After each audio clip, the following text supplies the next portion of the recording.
All right, good morning, everybody. How y'all doing? Jay here. Welcome to the Coffee Q&A, our daily, weekday live stream talking about coffee and helping you to make better coffee at home or in your workplace. So, how's it going? Baldhead's here with us. What's going on, Baldhead? Looking forward to this one. Do you have a Chemex handy? We should do that. Let me go grab that. Good call. I do have some Chemexes here. We'll grab a couple as for reference points.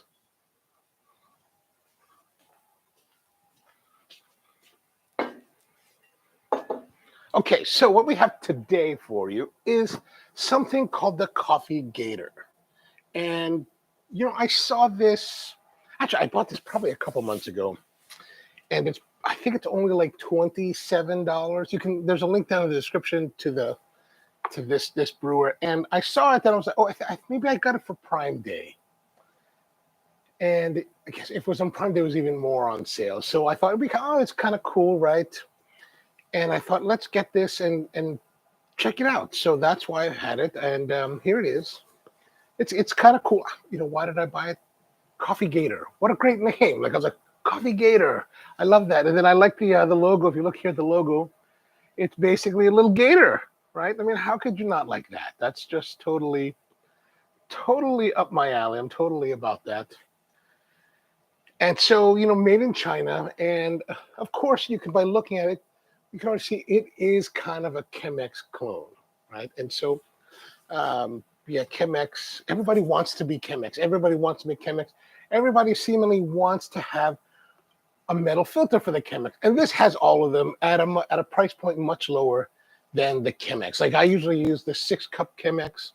This is not the hand-blown version of the Chemex. This is the regular, I guess, machined.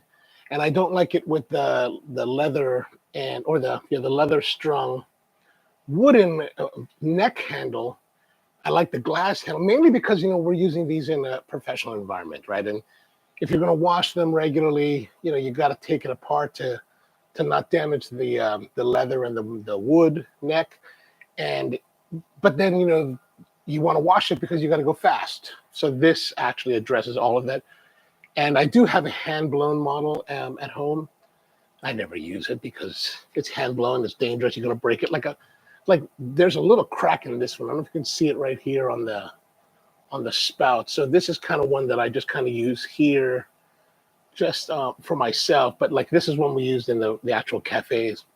We go through these quite a few of them a year because of that.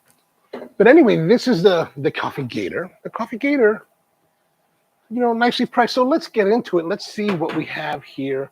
We're going to open up the box. As you can see here, we're going to have our box. It says here, it's got some graphics on it. Pour over coffee maker. Some directions, add coffee to filter. Slowly pour hot water over. Your coffee will slowly drip through. Remove filter and enjoy. Super easy. Borosilicate glass, BPA free, so that's nice. So it should be the same kind of glass that we find in the Chemex. So there's a little tab here to open it. I've actually not opened this one, I don't think. To that scale. Okay, there we are. Oh yeah, I have not opened this one. This is the first time I'm opening it. So we got some bubble wrap here. The cone filter is wrapped in plastic. We'll come and look at that in a moment. And then, of course, the pièce de résistance is the glass carafe. And that comes, there's a little booklet in here. Let's see what the booklet has to say. Drink better coffee. Talks about how they get their start, why they do what they do. And then here we have a little bit of directions. There are 3 different sizes of Gator. This is the larger one, the 800 milliliters, 27 fluid ounces, which is a little bit smaller than the 6-cup Chemex from what I recall. What I do like about this here, in the English, it says, number 1, like the very first thing they write, there are no rules about coffee. All right, I like these Coffee Gator people. There are no rules. So many rules that people come up with. I poo-poo on those rules. We poo-poo on those rules. But I do find that to be quite up my alley. You'll want to experiment to find your perfect cup. Good. And here's what we suggest to cook king things off. They don't really give us any kind of, they just give us general, like how to pour, when to pour, pause the water to allow the coffee to drip through, aim for 3 minutes total. They don't really say any kind of ratio or anything like that, kind of recipe. Unsuitable for dishwasher. So these are some of this. They have them in Deutsch. Oh, excellent. German. Now I can bark at my German friends. So here's the thing. There are no rules about coffee, so I'm going to presume that this is the same thing. Wenn es Kaffee geht, existen keine Regeln. I guess. I'm going to try to work on that. Español. No existen reglas para el café. Français. Il n'y a pas d'en anglais matière de café. Good. Italiano, quando si tratta di caffè, non esistono regole. Yeah. All right, there's my little English lesson. I'm going to have to keep these instructions. I like that. All right, so let's go back to our... They packed it nicely. Bubble wrap and foam wrap. Okay. Ooh, it even has... Look at that. It even graduated. That's cool. That's a nicer touch than the Chemex. Now, it is just on initial, let me zoom out a little bit here. Now, on initial, you can just see that it's not as flared. Like the Chemex is more flared. Let me grab the Chemex. As you can see, the Chemex is more flared. This is a little bit smaller than the Chemex, the 6-cup Chemex, but comparable in size.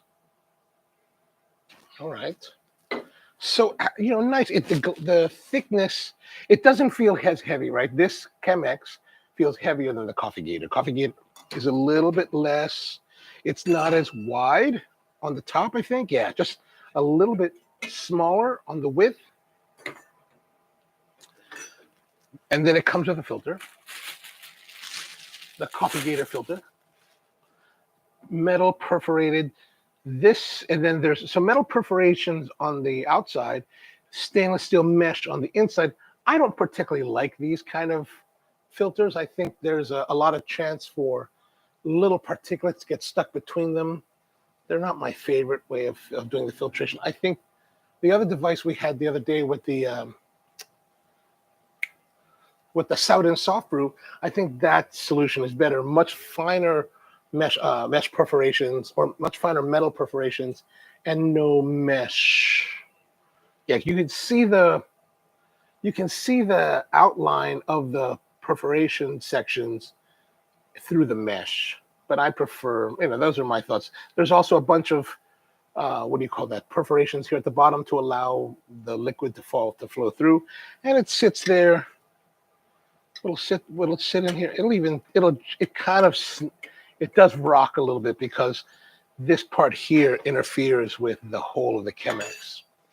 So that's very, very much, similar to each other. So just as a comparison, sorry, it's a little bit dirty. And Baldhead says multiple layers of metal can be appealed to clean. Yeah, for sure. Cafeza works. Absolutely. Although, you know what I use instead of Cafeza? I use unscented OxyClean for everything. Express machines, gear, equipment. Because you know what? I can buy it by the bulk. Like I can buy it at Costco in a big box, and then I just portion out into my little containers so that I can just use it wherever. It's much more economical. And when I looked at the ingredient list on Cafeza, or Ernex really, and compared it to OxyClean, they're both oxygen-based cleaners, and while the names of the chemical active ingredient was different, I couldn't find on the internet if there really was a difference. Like they're pretty much the same. They act the same. They clean the same. Just one is a lot cheaper. So I always recommend that people buy the OxyClean. I know a lot of people hate me for that. They're like, oh, we don't like that.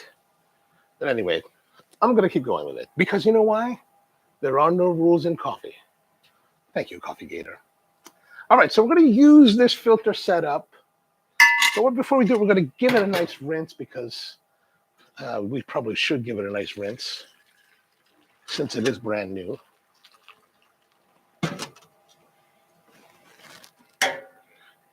And one of the nice things about having this kind of setup is that we will not have to use, I mean, it's not meant to use, what do you call it? It's not meant to use a filter. Like this is the filter, right? One of the things I am concerned about is these perforations here at the bottom. They're pretty large. And there's no mesh on the inside to prevent stuff from flowing through. So I imagine there's going to be some, what do you call it? Some amount of grounds that will come through. Mom, how are you? Good morning. Good to see you here. Welcome. And then Baldhead's asking, isn't that a huge difference in the There isn't a huge difference. Yeah, there's a huge difference. And I have not been able to find a satisfactory answer. What is the difference that dictates that I should spend all the more money? So I guess that means that there will be no Ernex or Cafiza sponsorship for this channel. Now that I've said that. All right, let's come back. We're going to get our regular Peru Churro Pampa, same coffee we've been using for the last couple weeks. We're going to get into that, use it as our baseline for our coffee tasting.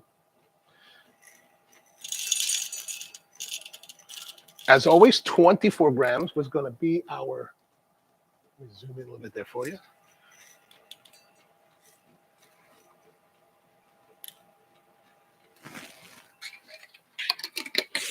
And we're going to keep pretty much the same grind that we did yesterday with the Bon Mac. We're a medium fine on the compact R80.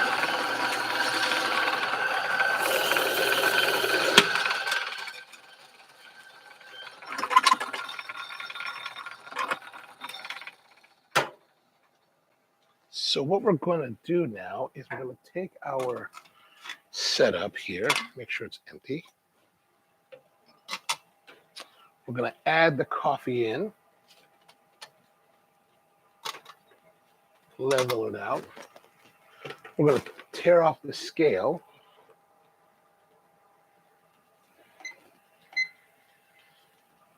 Reset the timer.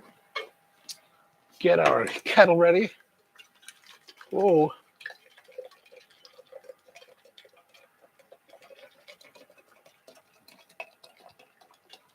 All right, here we go.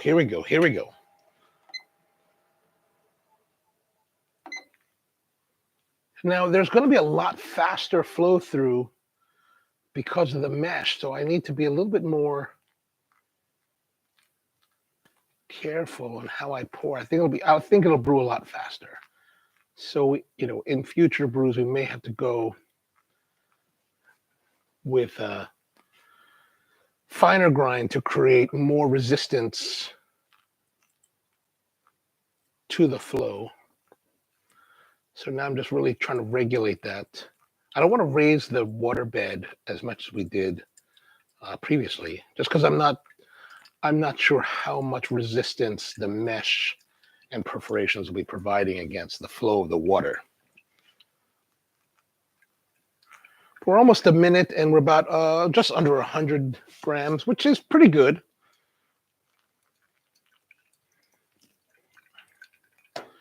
It feels like it's flowing pretty fast. Gray Suit, how you doing, man? Good to see you.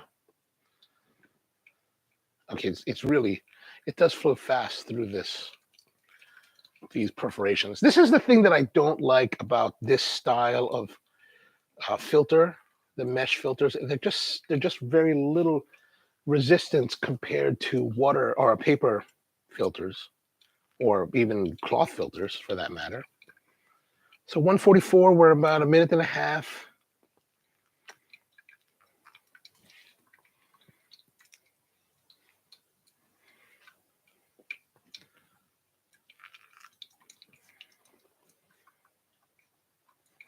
Now I do have a couple of metal filters for the Chemex, which here is my my dogma of coffee, right? While I agree there's no rules, this is my dogma in coffee, is that if you're using a metal filter on a Chemex, it is no longer a Chemex,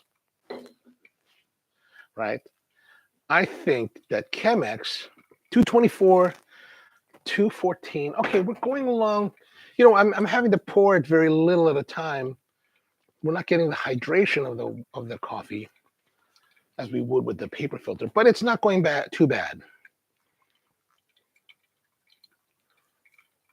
So, like I was saying, to me, the Chemex is only truly a Chemex when you're using the Chemex filter, because the Chemex filter, it's a pine-based filter that is made in a different manufacturing process and a whole different kind of there's a whole different result that comes out of it. Like if you use Chemex filters and you compare those to, let's say, like a Melita or Hario V60 or the Kalita 185s, I find a difference in the way that coffee produces through the Chemex filter. So I think there's a lot of everything about the Chemex is really about everything about the flavor of the Chemex is about the filter, more about the filter and less about the vessel. Okay, 354. Okay, that's good.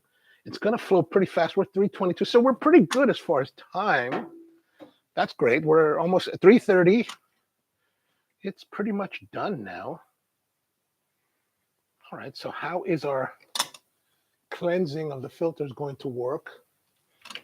We just basically take our little trash here, knock it out, then we've got this residue here, which is going to be a little bit harder to filter out, clean out. It's going to take a little more time than just rinsing it out, but a basic rinsing gets us a little bit, relatively clean, so that's good. All right. Great. So yes, that is true. The filter, yeah. That to me, that is everything about the Chemex is the filter. Like this, of course, is what's in the MoMA in the Museum of Modern Art, right? Because it is beautiful. It is a very nicely designed and iconic piece of Americana, right? But when you put another filter in here, it's not the same. It's not the Chemex filter. It's not the Chemex flavor. It's not. It's just, I brewed in the Chemex. So that's why, like those people that are like, I'm going to get the metal filter. That's why I think these things are really great, because here we're not trying to be a Chemex. Maybe they are trying to be a Chemex, but it's not trying to be a Chemex, right? If you want to use the metal filter, you can buy this for $30 and have a metal filter brewed coffee. Now let's look at the gradations, right? The gradations, we were 350 grams, so we added to it. So we're just over 300. I'm holding it. No, just over 300. So we're just about the right point. Let us get our taste of the elixir.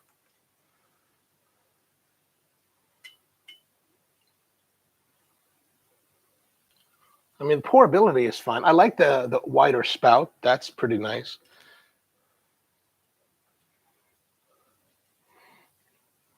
Oh, let's see. Think about it. Maybe we have to do like a head-to-head Chemex and Coffee Gator.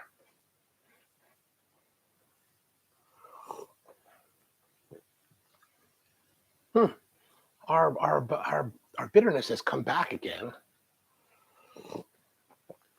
Baldhead says that looking at the MSDS info, the oxy stuff, sodium percarbonate, is the same. The OxyClean reads differently as it becomes sodium percarbonate when mixed with water, I believe. The oxy stuff, sodium percarbonate, is the same. The OxyClean reads differently as it becomes. So are you saying, am I understanding that you're saying that when you mix the oxy, I thought you were saying that at first, the first half of that sentence is that the OxyClean is sodium percarbonate, but then it becomes some sodium percarbonate from something else when mixed with water. Is that correct?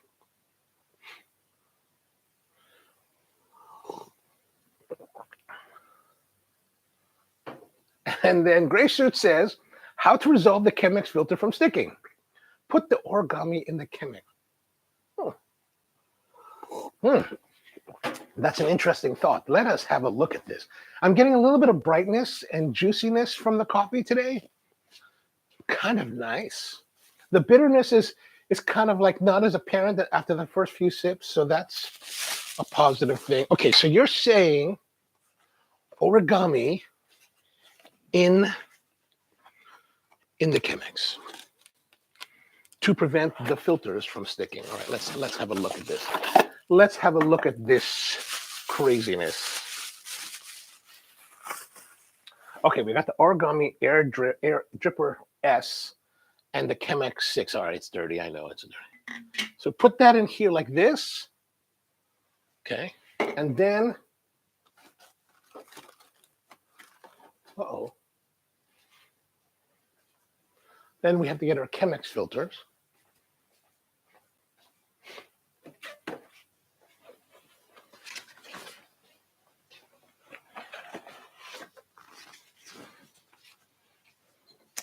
All right, so this and then this, like this. So I imagine now, though, if you have it, all right, let me move this thing. Let me move these things. We're making a mess now. We're making a mess now. Okay, so I imagine that if we are using this, so we always have to do the threefold, right? 3 on one side, 1 on the other. I'm presuming now that if you're using this origami, it doesn't matter where you put the 3 side anymore, right? Because we always put the 3 side here to give resistance against the spout, right? But if you're using this as your, all right, that seems kind of interesting. You know what? Why not? I've got it halfway set up. Let's give it a try. I'm only rinsing it now, not because I believe in rinsing, but only because like I want it to sit more. And then we need some coffee.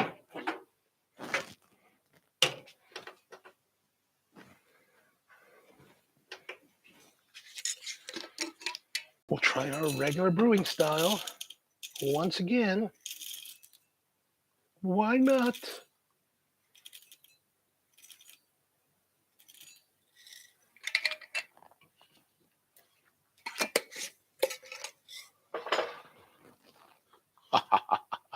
All right, well, same grind. We'll do the same grind, just as a comparison.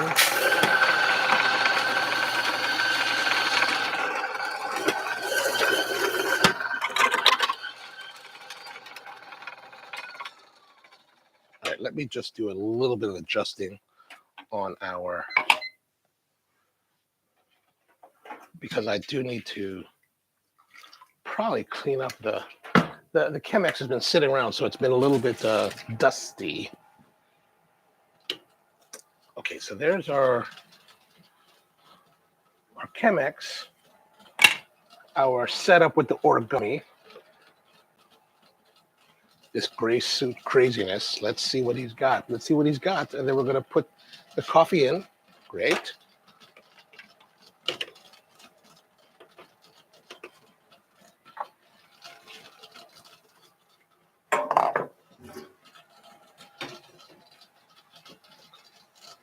So Baldhead's asking, don't you want Chemex filters to stick to the sides to reduce the bypass, except for the spout, of course? I mean, I think that's what we live with. I don't know. I don't necessarily worry too much about bypass or no bypass, but we'll give it a try and see what happens.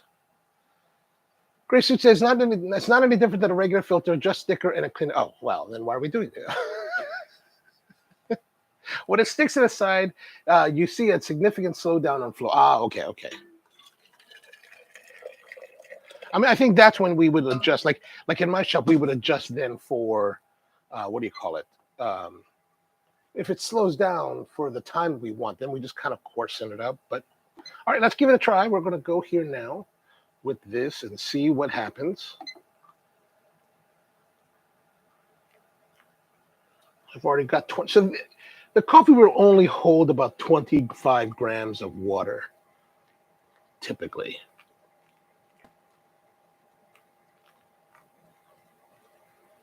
Oh, is this thing running? Darn it.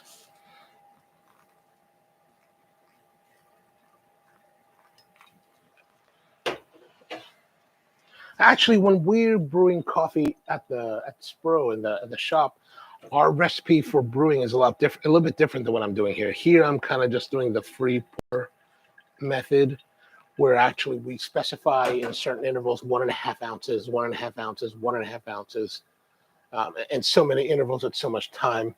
But to be honest with you, it's been a long time since I've done that, so I would have to look up our charts on it to do it correctly now.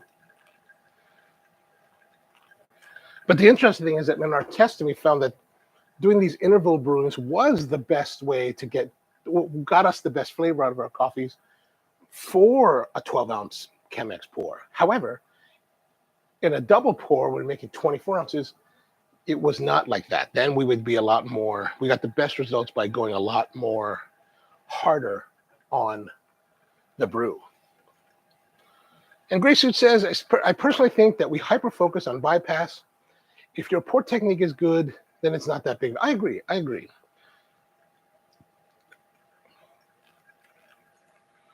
I wonder, like, especially when I'm judging the Brewers Cup competitions, I always wondered, like, how much of this is really making a better coffee. Like, the people that tend to win have really, really great coffee that they're able to brew in a decent way. But more importantly, they're able to communicate to you, the judge, what you're going to taste. And that's really kind of the big separation between baristas that don't win and baristas that do win, is that they're able to find a way to communicate to the judges greater accuracy in the flavor experience with the coffee. All right, so we're going along 237, 206. We're pretty good on time.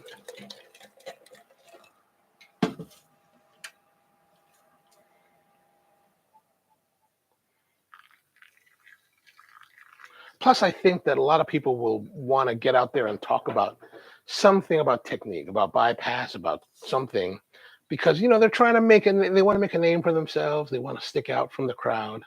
I get that. Some of it does have very good results. Like, I don't know if you're familiar with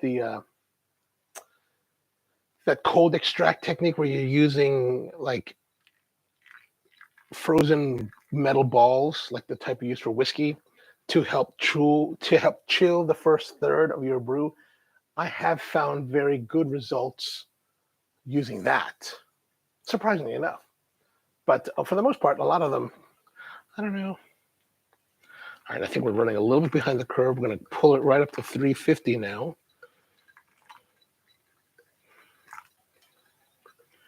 Because we're in our last minute of brewing.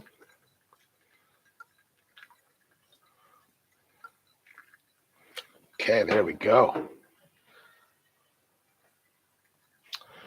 3:30. We still got a little bit of time. We'll be closer to 4 minutes, probably 4:15 by the time it finishes, maybe. Or maybe, actually, maybe it'll be done by 4.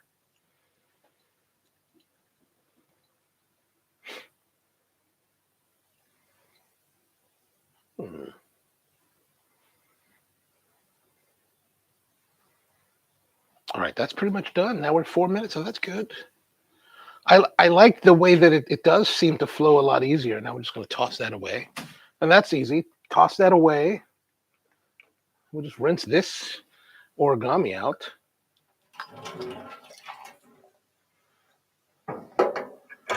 What is that button? That was easy. And then now let's have a look at our results.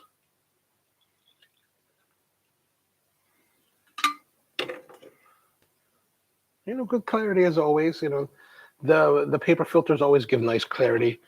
As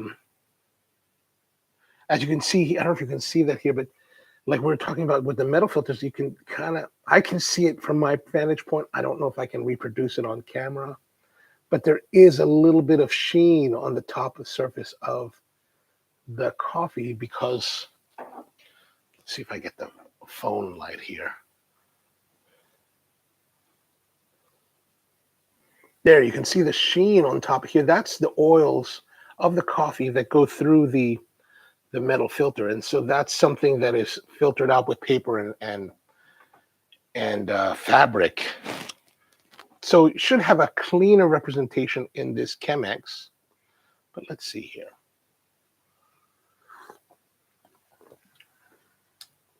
Actually, kind of gives me the flavor of muffins. Just the muffin batter, not like blueberries or anything. Just, that's very interesting. Of course, this is cooler. So this got a little bit more body because there's some sediments and stuff that are coming through. And if we look at this, you can see there's a, I don't know, you can't really see that from your perspective, but there is a slightly greater cloudiness in this one. Not as cloudy, well, maybe as cloudy as a French, I was going to say not as cloudy as French, but there's definitely a difference in clarity.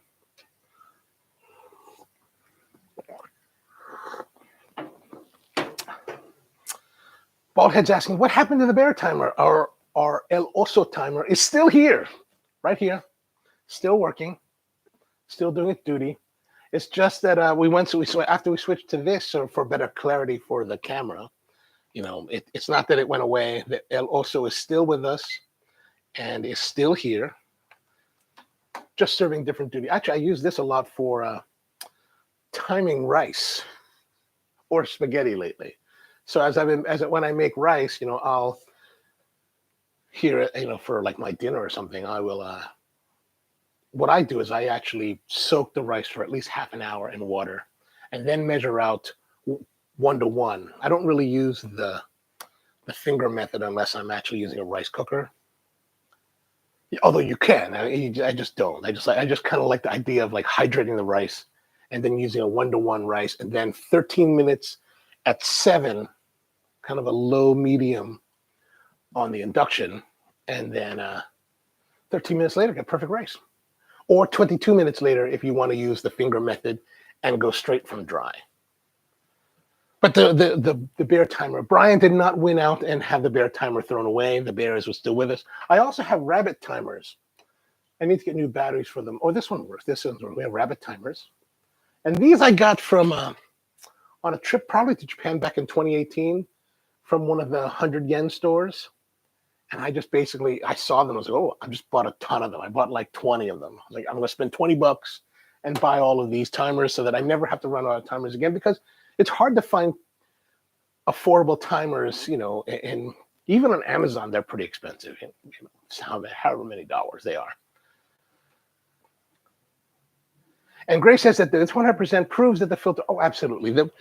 I totally am with you. I totally agree with that. Just need to adjust grind for time and taste. Agreed. Baldhead says soaking rice is supposed to be the best, but I can, what I do is I just kind of like I've made myself wait to eat because I wanted to wait. And I learned this a couple years back, probably a few years ago, and in 2018 or so. I was flying to Japan. No, I was actually flying to Manila through Japan. And on the flight from Japan to Manila, I was watching, it was on ANA, and they had these video series, which they don't produce anymore. I'm really disappointed. But anyway, they had this video series about this rice that is grown in the Edo district, in the greater Tokyo area. That's supposed to be really great. And it's called the, what's it called? The Higashi no Miyako Mai. And they were like, okay, if it's available at this rice store in Suganami City. And I was like, what? So on the way back, when I was leaving Manila, I was flying to Tokyo for like 3 days. And usually when I'm flying to Asia, I'll work a stop in Tokyo for like 2 or 3 days. And I was like, oh my gosh. So I watched the video again and then looked the notes of the little rice shop. It's a rice shop called Morita Rice Shop, like Pat Morita. Morita Rice Shop in Suganami City. It's way out there. Like I was staying in Ginza, had to take a train like for an hour to get there, and then take a train, transfer to a bus, ride the bus, then walk. And I found this rice shop, and they had the Higashi no Miyako Mai, as well as a couple others. I remember I walk into this place. I'm trying to talk to the lady because my Japanese is very weak. But I said, this is the rice that I want. And they had it, luckily. And it's grown in the Edo district. And I believe it is a koshihikari type of rice. But it's so fascinating. But this place, like they sell all the rice. They have all these rices available, and they're all in their hulls. They're still hulled, right? They're still hulled in their hulls. They haven't been hulled yet. So they have hulling machines, so you can actually specify how much of the brand you want to remove. And I was like, oh, how much you want to polish the rice? And I was like, oh, this is dope. So the lady, she's like, well, how much do you want? I said, I decided I wanted the Higashi no Miyakomai. I wanted these other two rices, right? And I was like, let me have 5 pounds, 5 kilos each. Yeah, it was all in kilos, like 5 kilos each. And after I said that, I was like, oh, wait a minute. I said, oh, chotomate kudasai. And I was like, oh, wait a minute. 15, so I will have now carry 15 kilos, 30 pounds of rice. Now, not only do I have to carry, not only do I have to fly it home, now I have to carry it across the city while walking, while on a bus, while on a train. And I was like, oh, no. That's craziness. How about just 1 kilo each, please? And they gave it to me. And it's really, actually, let me show you one of these.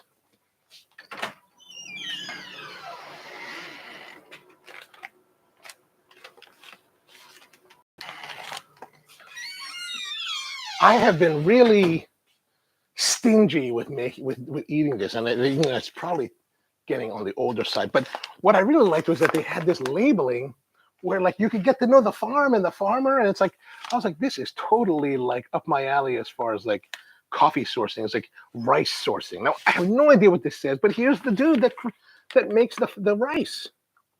This is not the Higashi no Miyakomai. This is a different one. Again, like I said, I can't really tell what. I don't read very well. No kari. Oh, koshihikari. Koshihikari. There we go. So this is koshihikari rice, but who makes it? I'm not sure. Maybe one of you guys might be able to translate that. But if you're interested here, if it's Morita ya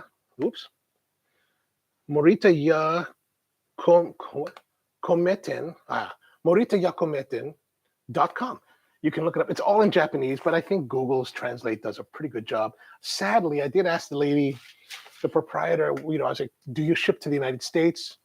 And they were like, no, we do not ship to the United States. I was like, oh, actually, come to think of it, maybe I should sign up for that Japanese service, the forwarding service that I talked about yesterday, and have rice shipped to me. That's the level of psychosis. But the rice itself, so what I did is that I wanted to give respect to the rice, so I bought this other koshihikari rice from the Asian market, like maybe the seka, I think it's called, the one in the pink bag. And I learned the techniques. I read about the techniques using a donabe, the clay pot, and how you soak it, and how you're supposed to do the double stacking the pot. And I was like, so I practiced with other rice before I started on this rice. And there it is. I have to. It's very different. Some of them is very different. Like there are smaller kernels than a lot of the rices that I'll buy here in the United States. Eduardo, what's going on, man? Eduardo, sorry to take so long to get to you. I use double metal mesh Hario V60 in competition. Very hard to tame, but coffee results with great body. Oh, fantastic. How did you do in that competition? On the rice, same on the rice. Google Translate, the Google, I must say, Google has been there. I've been trying to use Google Translate for several years in traveling, and it's definitely improved a lot. Definitely, like even by 2019, when I was last in Japan, before this trip, I was using Google Translate to actively, vocally translate and understand. But that's the rice, and that's kind of the psychosis that I go through. Actually, this past trip, I went to visit some friends that have a house in a place called Sano. And Sano is about 2 hours by train, or maybe 3 hours by train. And so we went to the local store. Again, they had another little rice shop. And I was like, ooh, what rice do they have here? So here's this rice. This is another koshihikari style rice. I haven't opened the bag yet. But this is a rice from Sano. Like I asked them, what is the rice from this district? And they're like, this is the rice. And I was like, oh, I will buy that. This is I think 2 kilos. Or maybe, 2 kilos. I think it's 2 kilos. How many kilos is this? This will probably exceed the limitations of our.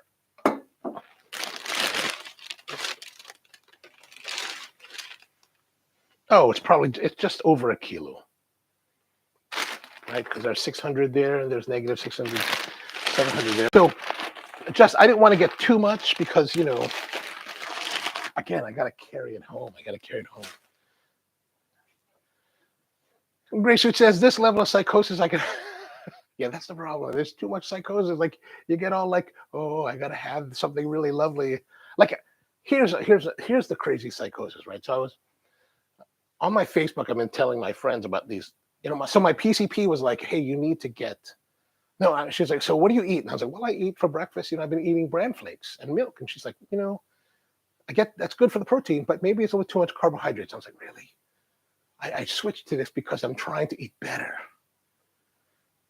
What do you want me to do? She's like, how about cottage cheese? Okay, cool. I don't mind cottage cheese. And how about Greek yogurt? Oh, I don't like Greek yogurt. Like, I'm like, oh. I said, I don't really like Greek yogurt, but you know what? I'll do it. I'm going to do it. So I went and bought some Greek yogurt.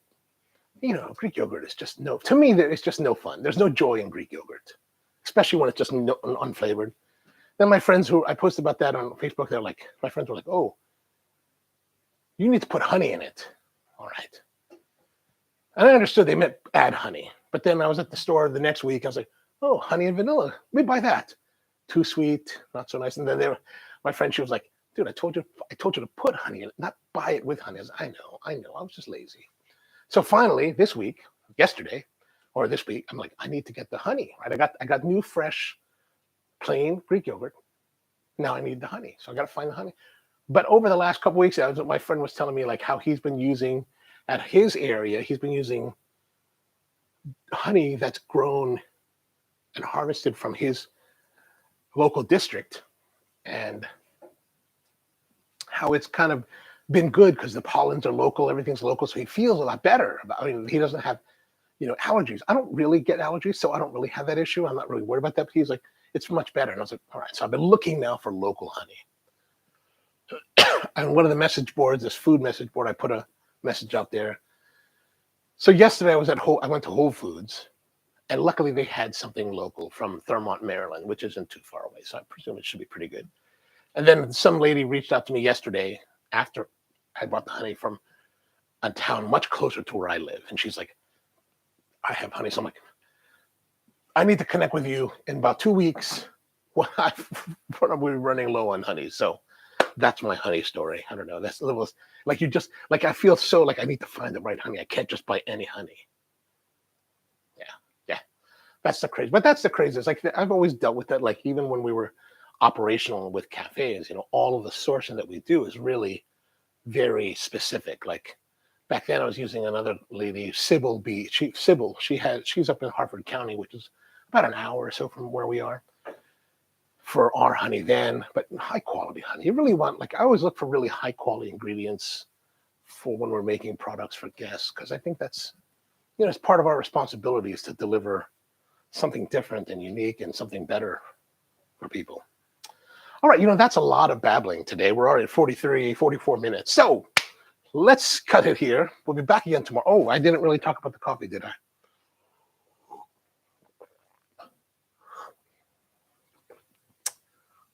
Oh, yeah, there's a big difference.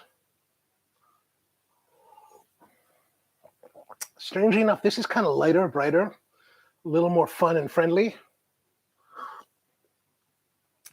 Heavier, more brooding, a little bit darker in character.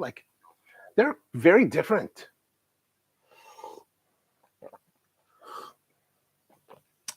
Like for light, fun enjoyment, I like the coffee brewed in the Coffee Gator. But if I wanted to eat cakes and maybe tres leches cake or something like that, this heavier one would be more, would be more balancing to that sweet heaviness, Actually, just the other day I went to the market, the Latino market. They didn't have my conchas. I was really disappointed. But they had this galleta, the one that are the big cake. And it's just like this, they sliced them in these long bars. I don't know what they call them. I think they're called galletas. Ooh. I tried it because I was desperate. I was like, I'm not going to have concha today.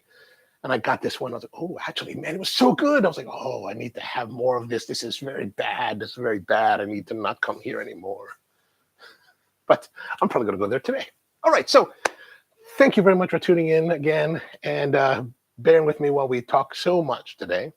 Back again tomorrow. Tomorrow, we're going to be looking at how to make bag coffee in your AeroPress. Right. So I've got this adapter. So we're going to use some coffee from Uncle Paul Newman. We're going to make some coffee in the AeroPress using that and see how it goes. All right.